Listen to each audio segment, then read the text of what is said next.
Om Swastiastu.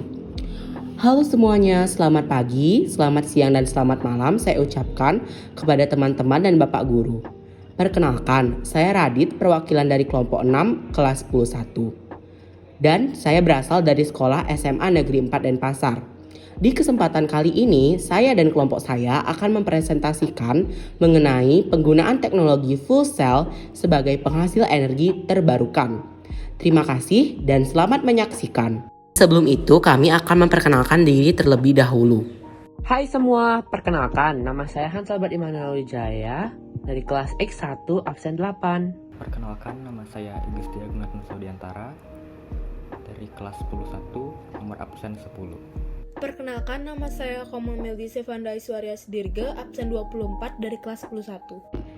Perkenalkan, nama saya Ngakan Putu Ngurah Raditya Indrasta, absen 29 dari kelas 11. Perkenalkan, nama saya Putu Revalina Gata Priambada, absen 36, kelas 11.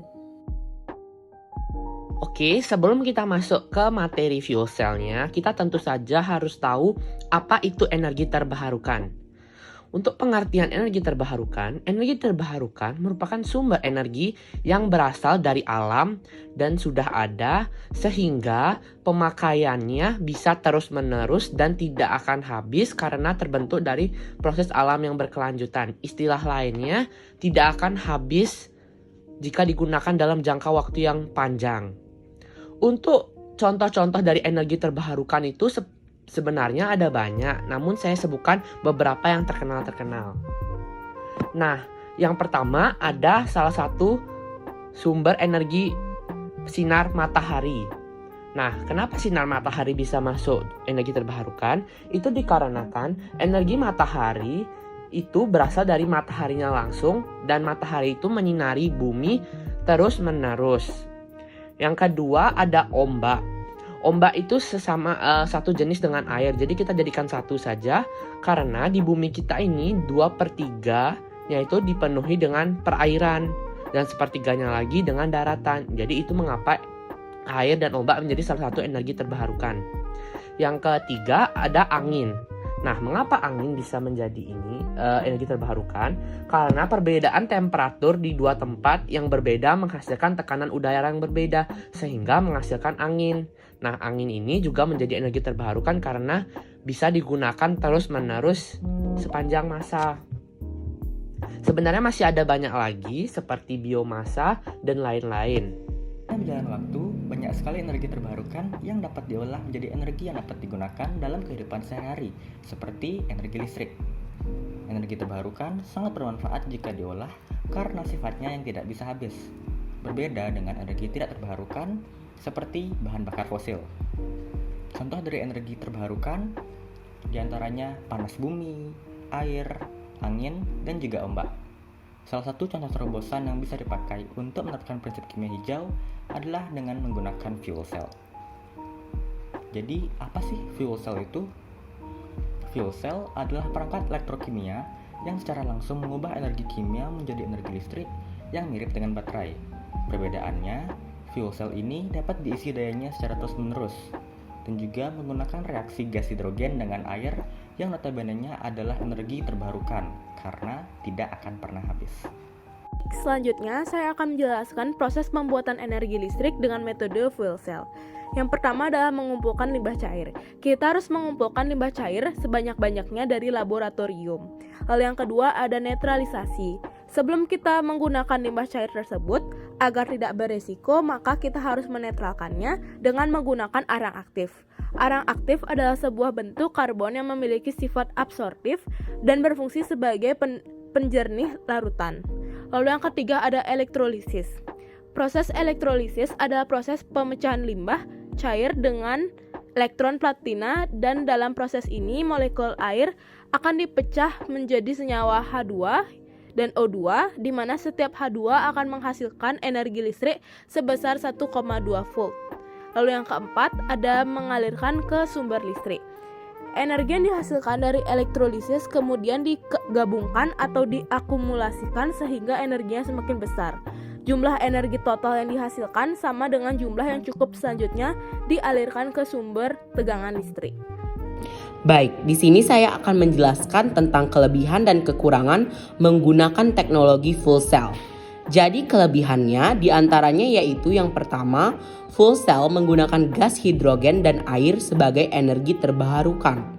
Yang kedua, fuel cell tidak menimbulkan polusi bising karena tidak terdapat komponen yang bergerak.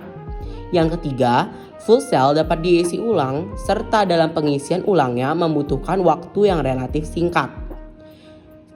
Untuk kekurangannya, yang pertama, material dari fuel cell masih perlu dikembangkan agar didapatkan material yang murah sehingga bisa bersaing dengan mesin konvensional. Yang kedua, infrastruktur dari bahan bakar fuel cell belum memadai karena membutuhkan biaya yang lumayan besar. Yang ketiga, beberapa jenis fuel cell tidak tahan pada suhu rendah sehingga memerlukan pengembangan yang lebih jauh. Penggunaan fuel cell juga memiliki peluang. Penggunaan energi listrik di Indonesia semakin diminati dari tahun ke tahun.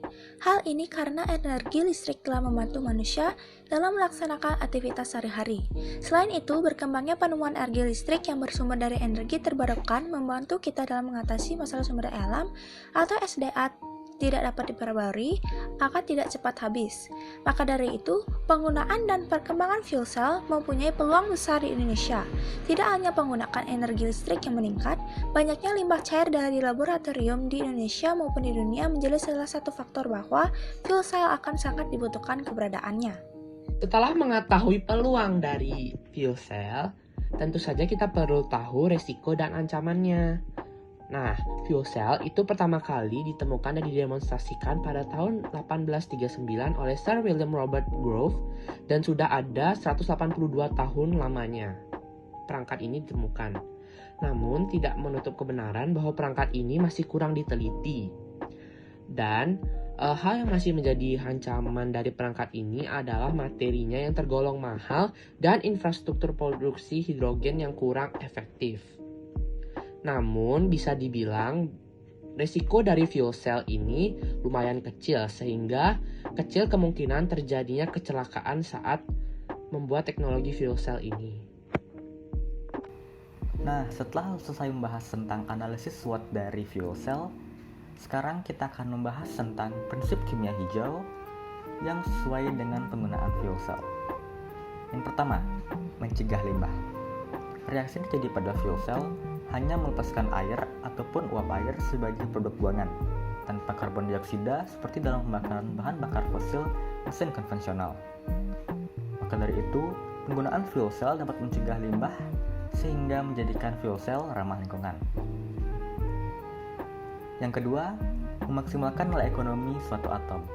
Fuel cell memanfaatkan hidrogen simbol H, nomor atom 1 yang notabene sebagai unsur paling ringan serta paling banyak di alam semesta. Fuel cell menggunakan hidrogen dan juga oksigen dari air sebagai bahan bakar dalam menghasilkan energi listrik. Pada fuel cell, katalis yang ada akan memisahkan hidrogen menjadi proton dan juga elektron, sehingga penggunaan tiap atom sangatlah maksimal. Yang ketiga, mendesain proses yang melibatkan bahan kimia yang aman. Fuel cell melibatkan reaksi hidrogen dan juga air dengan produk buangan berupa air ataupun uap air. Maka dari itu, fuel cell yang tergolong ramah lingkungan dan juga bebas fasilitas karena memanfaatkan energi dari alam. Lalu yang keempat, fuel cell juga sesuai dengan prinsip kimia yang mendesain efisiensi energi.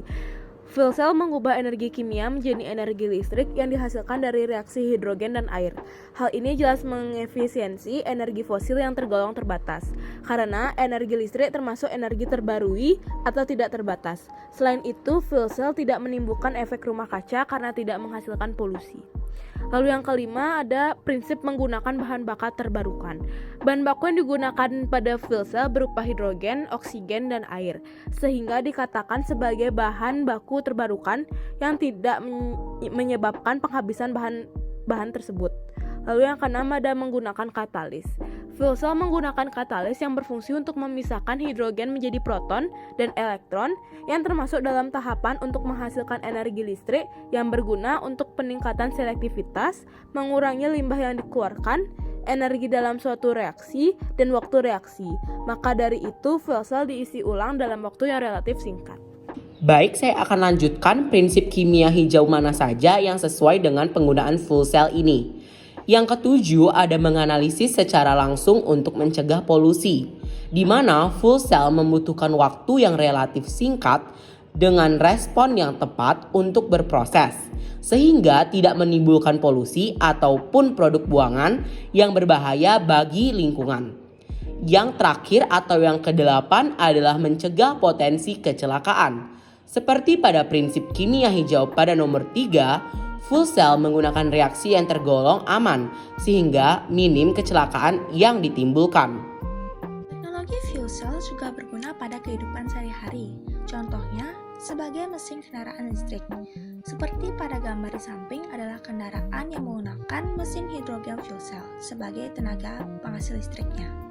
Beberapa merek dagang kendaraan sudah menerapkan fuel cell ini. Salah satunya adalah merek Hyundai.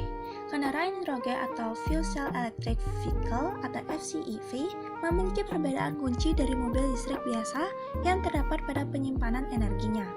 Mobil listrik biasanya menggunakan baterai sedangkan FCEV menggunakan tangki hidrogen dan fuel cell untuk membangkitkan tenaga sendiri. 2. Sebagai pengolah limbah laboratorium. Proses kerja fuel cell itu memanfaatkan limbah cair dari laboratorium agar tidak terbuang dengan cuma-cuma karena limbah cair tersebut dapat menyebabkan pencemaran lingkungan. Nah, limbah cair ini akan diproses pada fuel cell sehingga akan menghemat beberapa watt listrik dari pembuangan limbah cair tersebut serta menyelamatkan lingkungan dari limbah cair. Seperti yang bisa dilihat pada gambar, gas yang dibutuhkan itu sangat simple, itu ada hidrogen dan oksigen, di mana hidrogen dan oksigen akan masuk dan nanti limbah cair akan keluar. Baik, berikut adalah link daftar pusaka untuk referensi yang kita gunakan dalam pembuatan presentasi ini. Sekian dari kelompok kami, maaf apabila ada kesalahan kata, kami ucapkan terima kasih dan Om Santi Santi Santi Om.